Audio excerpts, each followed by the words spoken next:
Hello and welcome. Those not yet tuning in live because we've just started, so people will be seeing that it's live and then joining as we go. And to those watching after the fact, after we've been concluded the live portion, welcome to another installment of This Week in Haiti from Haiti Liberté. We're joining you on Monday, November 3rd, 2025, and kind of continuing to do weekly. I mean, we have This Week in Haiti has two segments or installments, and one is the issue review every Wednesday, which covers that week's issue on the day that it's published. We go and break down each of the headlines. If you haven't checked that out yet, it's on the YouTube channel and the website as well, and can make a playlist for that as well, the issue review, because it's a great way to summarize and review the issue of each week. So if you can't catch a full hour and a half live stream, or you want to just get a synopsis and a refreshed view of that week's issue, can check that out. But this week we're back. I'm Joseph Mullen. I'm joined with Kim Ives. We introduce ourselves probably every episode for those who are tuning in who aren't familiar. And last week we had a great discussion at the outset of that stream, which was kind of recapitulating the reason why we're doing the live stream and This Week in Haiti, to kind of have a media presence, as well as having it come from an organization, having it that has established credibility and has been a presence for decades, has a presence that's in print, in a community, and isn't just kind of floating online, but also having that online presence is very important. So I think that's a kind of a short little soundbite of what we talked about last week when we had our little discussion. Why are we doing this? Who are we? Etc.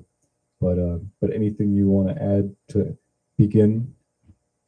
No, just that I'm the English language editor at Haiti Liberté. I'm often misrepresented as the editor-in-chief or the founder or whatever, but all of that is not the case. I simply do edit the English language part of the paper, which is a small part. Most of the paper is done in French, which is overseen by Bethany Dupont and a couple of other editors that handle the majority of the paper. Yeah, well, it's important to know that history. I've been able to learn that history by doing some of the archival work for the paper, which I talked to Ralph Laurent a little bit about in an interview for This Week in Haiti 2 weeks ago, I think. But the history of the organization, which of course is, in Lenin's point of view, the basis for a revolutionary movement. You have to have an organization of at least two people or more, right? I mean, you have a lot of people who have a platform for themselves as an individual and kind of instrumentalize that to I'm not speaking about anybody specifically, except for people who do that in all facets of political life. Have a platform that's just kind of themselves and kind of using or presenting opinions that aren't really in dialogue. And anytime I see, and I think it's good to have, for example, having Jimmy Cherizier, a lot of the output that he has as a symbol, as a spokesperson for a revolutionary movement, is in dialogue with other people. There are debates, and these debates are very important not just for the sake of debate itself, not just to have, you know, a, a simulacra of discourse, but to actually have dialogue, have some kind of conversation between multiple people, have an interview, which is and you know, exchange of views. It isn't just one person's viewpoint. So that brings me to I kind of want to start off the week by looking at somebody who we've talked about on the show plenty of times, and who I think is a prime example of that problem, which we are trying to counteract, both by, you know, having both of us speaking here, the two of us having a dialogue, which is, when you have an organization, you have democratic centralism, you have a shared perspective, a shared viewpoint. I mean, that doesn't mean, as again Lenin would look at it, that you agree on everything, every single thing, but you still have a unity that is expressed around certain points or certain views that are kind of sacred, for lack of a better word, that are, you know, taken as the organization's fundamental perspective and rallying point.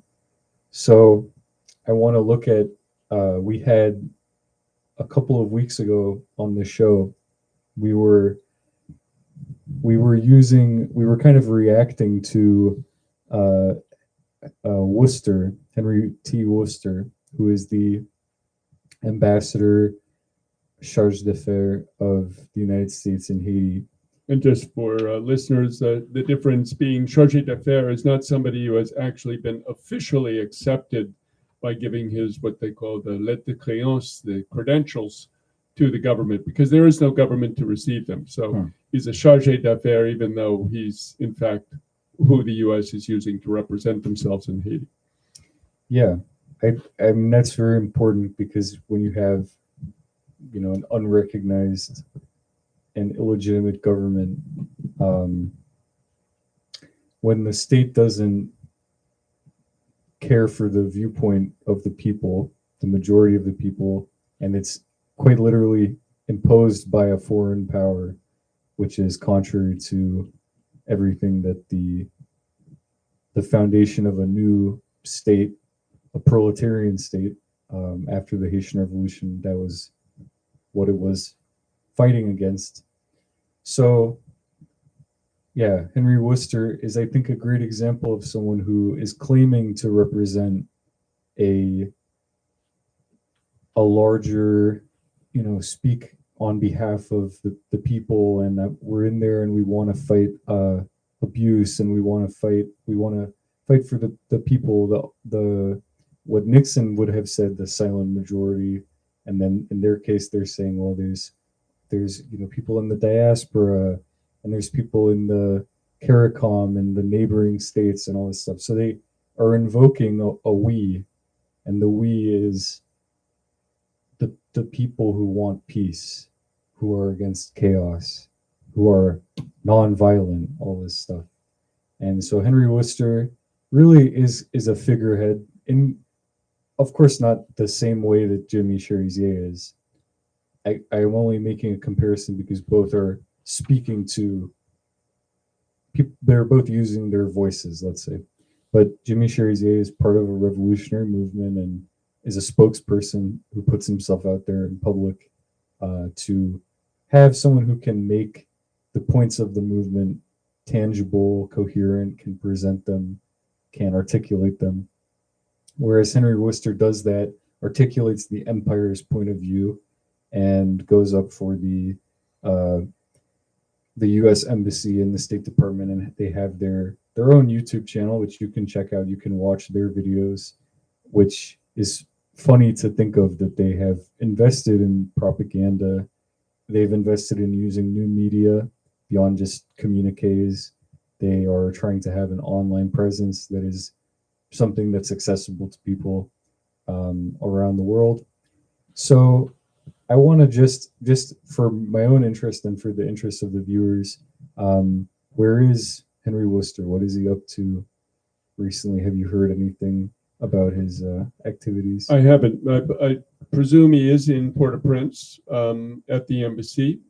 He's been put in charge not just of handling propaganda, the image handling of the U.S. government, but I would think really to coordinate the military assets which are being deployed in the country. That includes mercenaries, the sort of Vectis International, which is the new name of Eric Prince, the founder of Blackwater's mercenary group, which carried out, we presume, because nobody's taken responsibility for it, the strike in early October on a birthday party in the Port-au-Prince slum of Simon Pelé, which killed at least 8 children and maybe as far as we know, 15 people total. These were drones that came in, and we published in Haïti Liberté. You can see it there, the pictures of these blown apart little kids, bloody, dead, killed by this drone attack. And he also, Wooster, is overseeing the deployment of now what we call the gang suppression force, which has been anointed by the UN, but it is not a UN peacekeeping mission. Very important to underline that. And this is really part of an overall US offensive in the Caribbean. We spoke about it a little bit last week. Joseph and I did, and we've been talking about it in the paper, where Washington, particularly under the impetus of Marco Rubio, whose parents are Cuban, and he's Cuban American, are focusing on Haiti. One, they are trying to shore it up, keep it as a neo-colony, keep it in the U.S. Side of the chessboard, take back Venezuela. So they are doing a lot of provocations against Venezuela. I mean, new, more provocative provocations, because they've been provoking Venezuela for years, but now they're sending warships and B-52 bombers or flying right next to the airspace and so on and so forth. Colombia has also come to be a target as well, since Gustavo Petro, the president there, was not only denouncing Israel, but has been denouncing the attacks on Venezuela. And of course, the big enchilada is Cuba, which Washington has seen as the spring of all revolutionary problems in the hemisphere for the past 65 years, since its 1959 revolution. So this is what Wooster is overseeing the Haiti front, in addition to the propaganda war, the actual military war, and assets are sort of complicated because they can't come in with U.S. troops. So they're trying to put together, again, this multinational mercenary army headed primarily by about 700 Kenyans right now. They may bring in Panamanians. Panama helped sponsor the gang suppression force resolution that was presented to the UN. But again, this gang suppression force is not a UN operation, not a UN, what they call peacekeeping operation, PKO, but it is a coalition of the willing of different states which are being assembled. Now, it's important to realize that Colombia and Mexico were part of this coalition of states who were saying, okay, we'll help stabilize Haiti, but and fight the gangs, quote unquote gangs. We'll get to that in a minute. But in fact, this offensive is probably screwing up and messing with and having blowback and unintended consequences for the gang suppression force. Because I don't think Colombia at all will come into the gang suppression force fold. And I think even Mexico has been watching this with great alarm and indignation and may also pull back. Panama, which is in many ways the new Colombia, we could say, of Latin America. It was, of course, basically put in place in the 1989 intervention by George H.W. Bush into Panama. Ever since, it's really been under the thumb of Washington. And so they may find a few others, but it's going to get very complicated because I think that the Trump administration's approach to Latin America is, how shall we say, ahistorical, not looking at the history of Latin America and understanding the sensitivities. Basically, there has not been Latin American solidarity with U.S. interventions really since 60 years ago in the 1965 U.S. intervention into the Dominican Republic under the flag of the OAS. They didn't participate in Grenada in '83. They did not participate in Panama in '89, Latin American countries.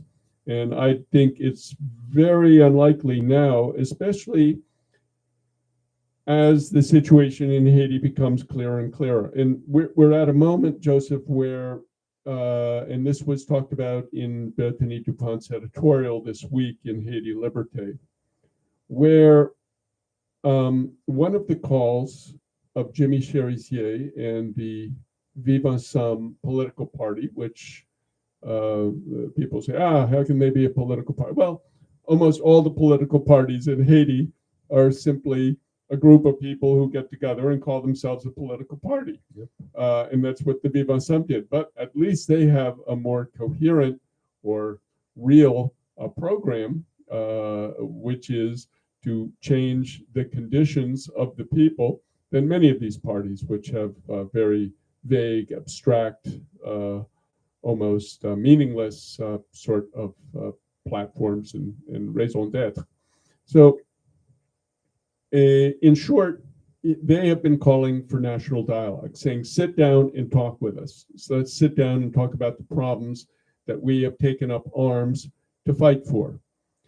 And the US government has been saying, no way are we going to do that. And the puppets that they put in power in the Transitional Presidential Council, what they call the CPT, have been echoing that, even though they have been having back channel, back door discussions with some of the leaders of the Vivre Ensemble. But this national dialogue is a huge question, which Bertini Dupont raises in this week's editorial in Haïti Liberté, called Historical Lessons. I don't have it in front of me, but for Historical Lessons. Popular and organized United Front. There you go. So basically, two examples are taken. The very first United Front, which was Jean-Jacques Dessalines, Haiti's founding father, with Alexandre Pétion, who represented really two different classes. Jean-Jacques Dessalines represented the proletarians, we could say, of the slave masses in Haiti, and Alexandre Pétion represented what they called the affranchis, the freed class who were not slaves, but because they were in most cases mulatto, although there were Africans among them, but because of the fact that they had African blood, they were not allowed to be French citizens, and so the affranchis were fighting in the names in the watchwords of the French Revolution for égalité, because people will recall that the watchwords were liberté, égalité, fraternité, liberty, fraternity, equality, and fraternity. Now, the slaves were fighting for liberty, and they had found that actually fairly early in the revolution. But of course, Napoleon was trying to reinstall it.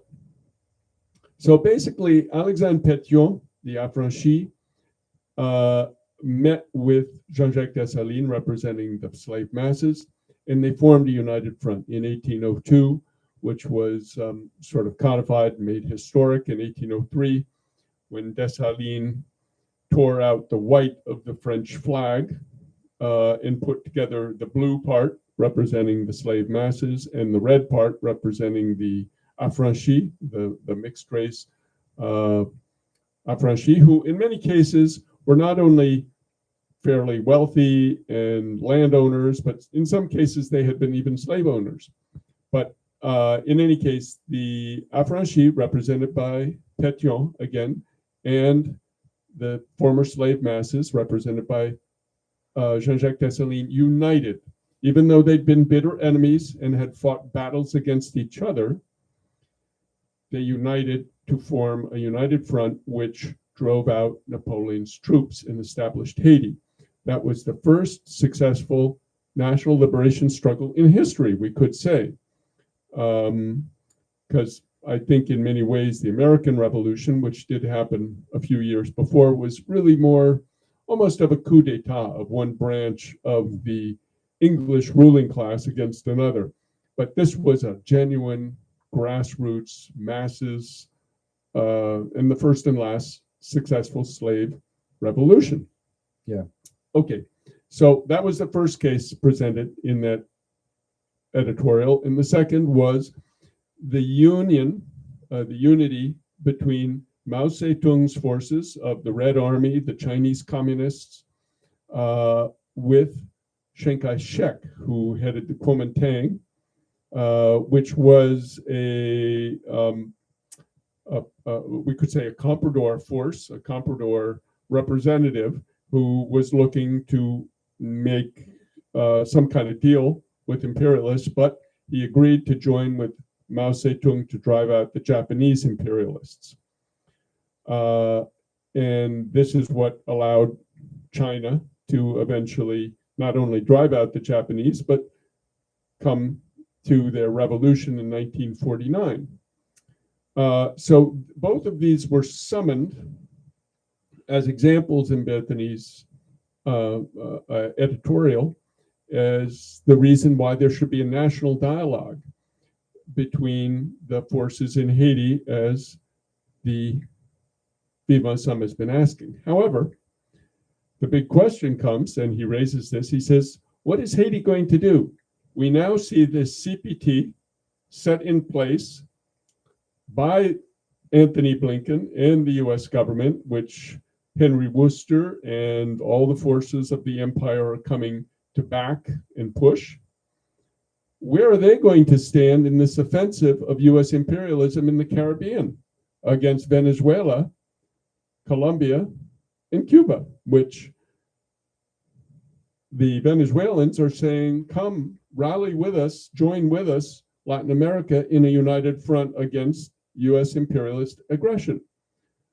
Is the Haitian CPT going to join with imperialism, or are they going to stand with the Venezuelans, which will immediately put them in some kind of alignment with the Vivant Ensemble, who are also fighting US imperialism? So we are at a moment of, I guess we could say, historical inflection. And so it's a very interesting moment to see how the class war has matured to the point where all the posturing and all the bluff is in a way having to fall away. When you say war, and we have Henry Wooster as a character in the class war, and class war shouldn't be understood as like different than um, it's a war, and also that revolution itself. I mean, yeah, the whole of history is class struggle, and that these classes are at war with each other, and that they have um, an antagonism that can't really be resolved peacefully, despite there being a call for not reconciliation, because there isn't even you know, there's nothing really to be put yet as a framework. And the CPT has, in many, to a great extent, it is captured. It's compromised. That, as we've spoken about in the past weeks, it's exposed itself as the servant of the other class in that class war. Also, by literally having, a representative for the bourgeoisie and companies and the corporations as the current president of. As the current president. Of Yeah, the everybody CPT. else has to have a party, but the bourgeoisie gets their own seat. Yeah. Right. So how can there be a spokesperson for that class, and then every other, the proletariat has to go through, all the all the Byzantine strictures of making parties and all this stuff, and to be a legitimate representative, you have to have won this sham election for the date that we set, and all this kind of Kafkaesque stuff. When the bourgeoisie literally just pick one guy and say you can be you are legitimate enough to speak to. So I wanted to just to go to Wooster again for 1 second, which is, it's funny when you said that he is overseeing the preparations for war.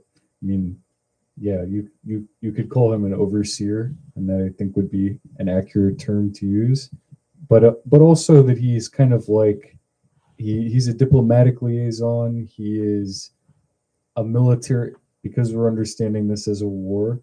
He is an element of the military industrial complex that is the imperialist intervention that is trying to take over. We have Eric Prince, who we talked about in the first episode many weeks ago, who is a more obviously militaristic figure, paramilitary figure, because he's kind of outside of the normal realm of the military. Wooster is a state employee, state apparatchik, so he is, even though he's a diplomat, he is more obviously part of the effort to bring Haiti, more fully under the control, because the CPT can't do it for themselves. So is he kind of what was his name? The Napoleon's cousin who went to go and Leclerc. Yeah. He was a military figure. Yes, though. he was So a general. Yes, he was a general. Yes, and he was a general. Napoleon had his, all his relatives. He put his brother as the king of Italy or whatever. So that's more of an obvious kind of state family. But Worcester is, so yeah. I mean, day to day, when you said overseeing, what is he doing day to day to move these pieces on the chessboard, on the pawns on the chessboard around? Who is he meeting with? We saw him meet with the CPT, obviously, but beyond just doing propaganda, they are trying to raise funds. We've talked about that before, that they need to get money because you have to feed an army. Army runs on its stomach, as Napoleon said. So to what extent are we kind of privy to some of the machinations that he's trying to accomplish? Well, for Worcester, actually, the machinations for the money are being accomplished at the UN, because the whole proposal that the U.S. Presented to the UN was that they were setting up a special office, a new office. They already have one office in Haiti called the Integrated Office for the United Nations, BNU, in Haiti. But they set up another one called UNSO, UNSOH, the UN Support Office in Haiti, which is going to be raiding the UN peacekeeping operation budget at the UN for funds to support their gang suppression force, their GSF, which is completely unorthodox, completely out of bounds, should not be allowed. Russia and China chose not to veto it, even though, in our opinion, they should have, because this is really just a way of end running all the UN operations and setting up your own little Security Council in the form of a thing called the Standing Group of Partners, which are going to be the little coalition that the US sets up to oversee the GSF. And so where will it be based? I don't know, maybe Panama or Washington or someplace, but they are going to be getting funds from the UN peacekeeping budget through, even though they're just putting it in the form of logistics. However, the text of the actual resolution says we will have lethal equipment reimbursed, any lethal equipment. So presumably, it's not spelled out, but tanks or bazookas or missile launchers or drones or other things which are used in the fight against the gangs. Use the term lethal equipment instead of weapons. Yeah, lethal equipment instead of weapons. But it's undefined what it is.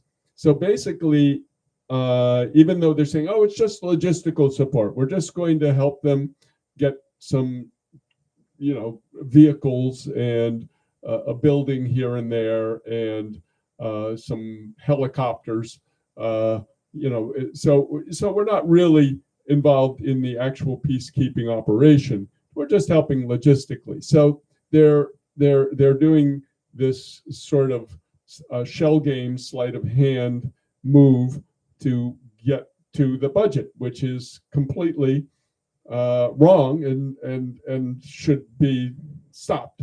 But so Wooster is there, though, to, I think, implement that policy. Whatever does come through the UN support office for Haiti and UNSO's efforts, he will be the one to say, okay, the Kenyans will get, a new dining room in their base, or, the Salvadorians can have a helicopter so they can, drop a bomb on Cité Soleil, etc.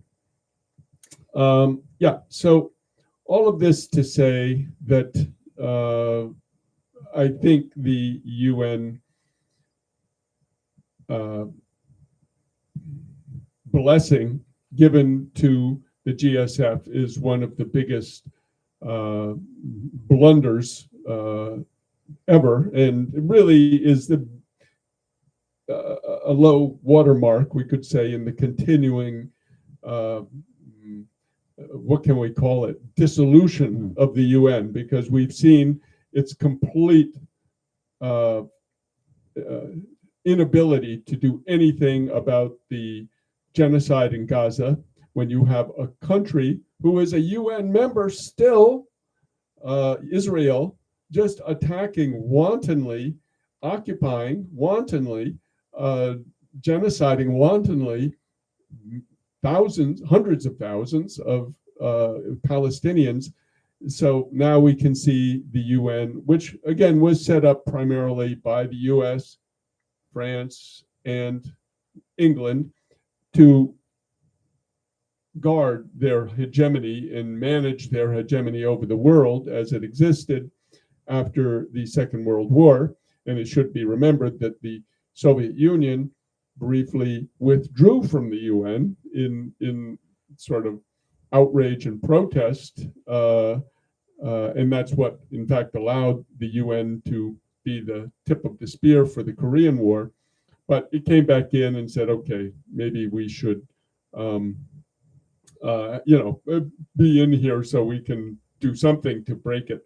And also now that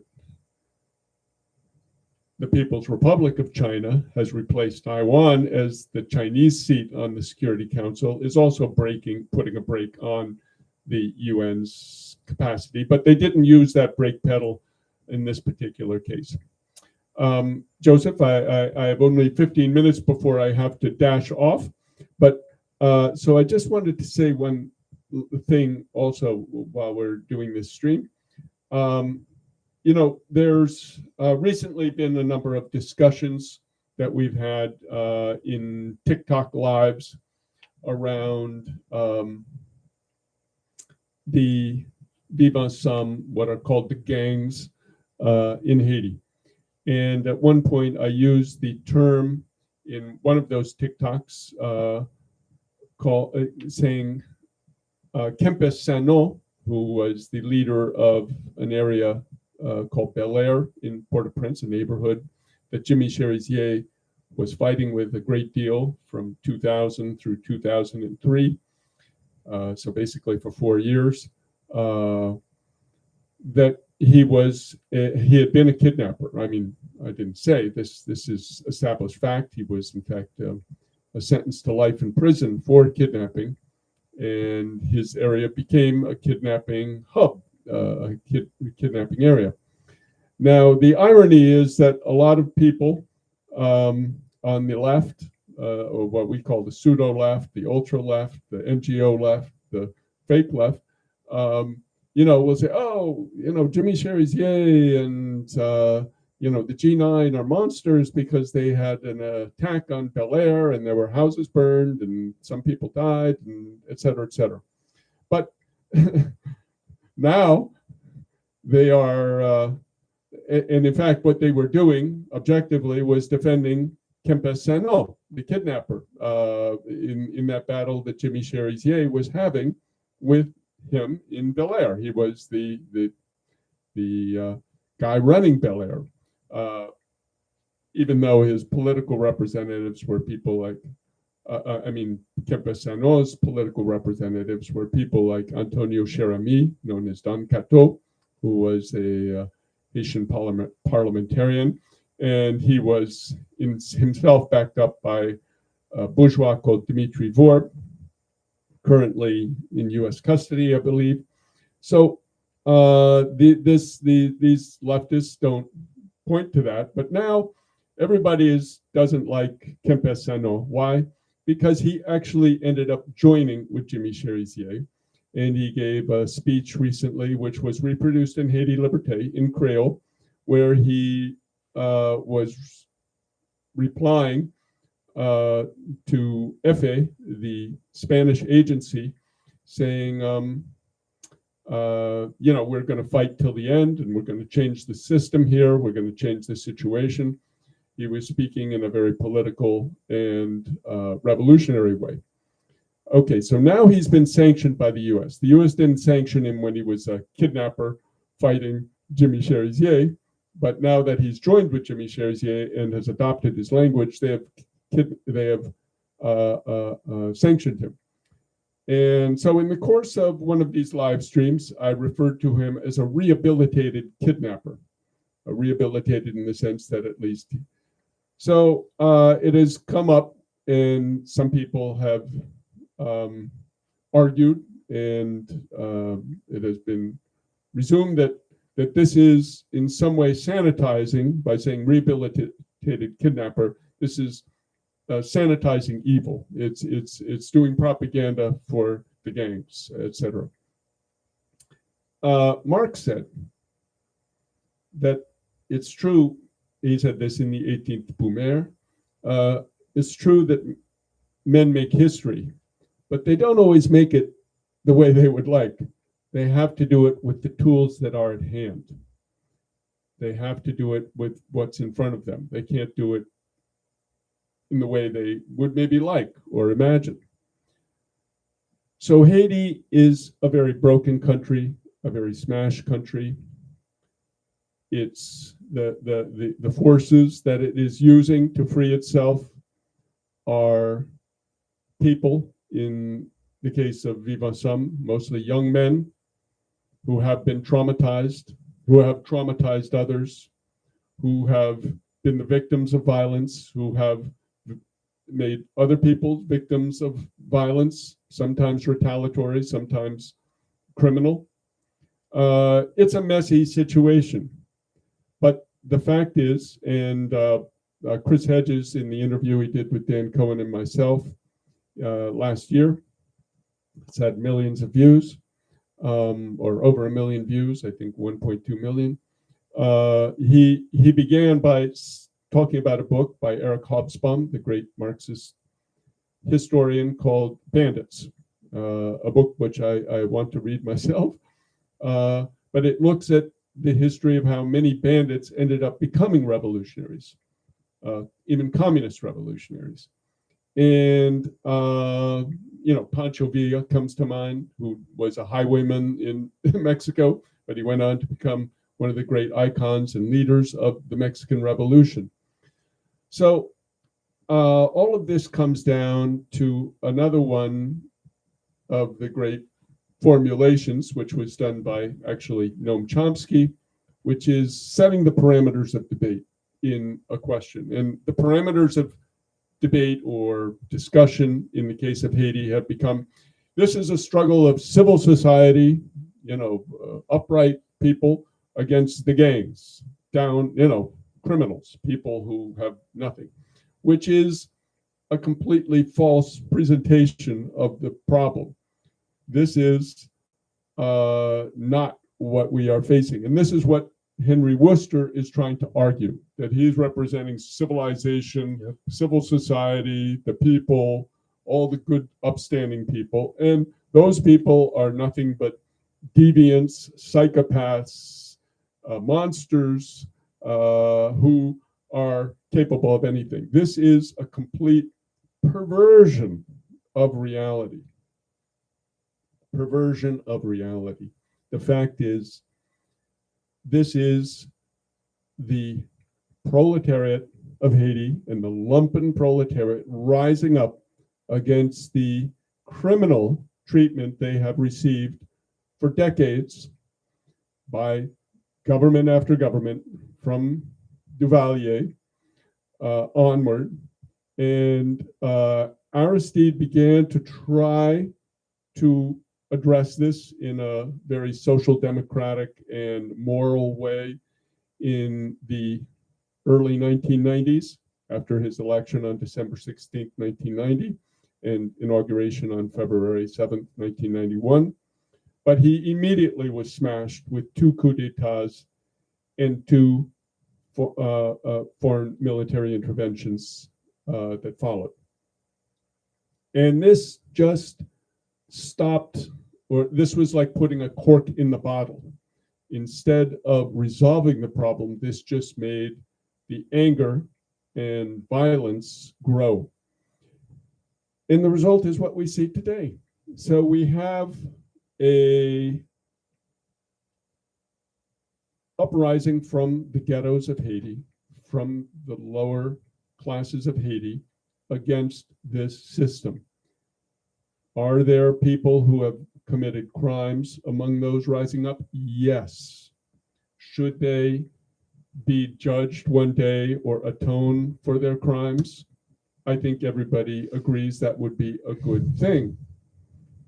And maybe even they say, yes, we will do penance. But right now, the order of the day is rising up against the greatest criminals, the greatest rogues on the planet, which is the US empire, which is committing a genocide, which is threatening nuclear war that will kill us all and kill all life on the planet, that is carrying out the most naked, ruthless, brutal aggression and violence against the planet, and destroying it climactically at the same time.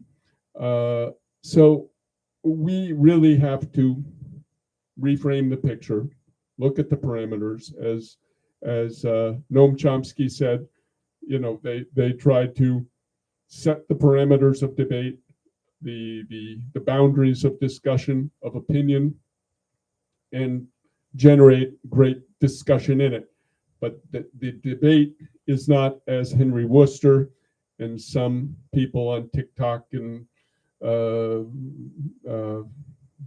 Twitter and YouTube are saying, it is not between civil society and the gangs. No, this is a profound process of revolutionary change undergoing in Haiti in class war. Yeah, it's class war. Yeah. And I could say, well, be wary of, truth, reconciliation are more than just, they're more than just verbiage. They should actually mean something beyond just, commissions and more civil society conference rooms with bottles of water and whatever. So I think that's a pretty good summary of, looking at where things stand and where these are kind of the pressing updates that we can give each week, where these actors are.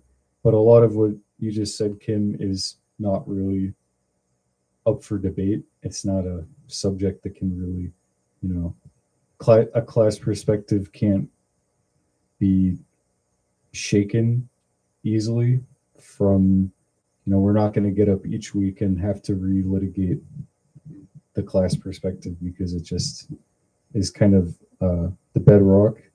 So when we're looking at Wooster and what the pawns on the chessboard are thinking that they're in control of the situation or whatever they think, in actuality they are not the principal actors of history. And I think that quote from the 18th Brumaire is very, very apt for the situation, because the tools, the materials of the class war are not really, what maybe we would like them to be, and what we would wish them to be is very pure, but we have to do what we have to do with what we have. So yeah, that's for this week. Some updates on the situation, and each week going forward, we continue to look at the headlines and the events, but the central matter of Haiti and really where it stands with respect to the global situation, with China, with Russia deploying a fleet to kind of counterbalance the U.S. That Haiti, in a lot of ways, this is central to Haiti Liberté and it should be to many revolutionaries' perspective, because what was said at the outset, that the Haitian Revolution, the creation of the world's first proletarian state, that Haiti is kind of the center of these global events. And so to follow that is to kind of have a sense of where things are going with the global class war, which is what it is. So any last thoughts? That's it. I think you wrapped it up well, Joseph, and thank you again for hosting another episode of This Week in Haiti. And we will see you next week for another installment.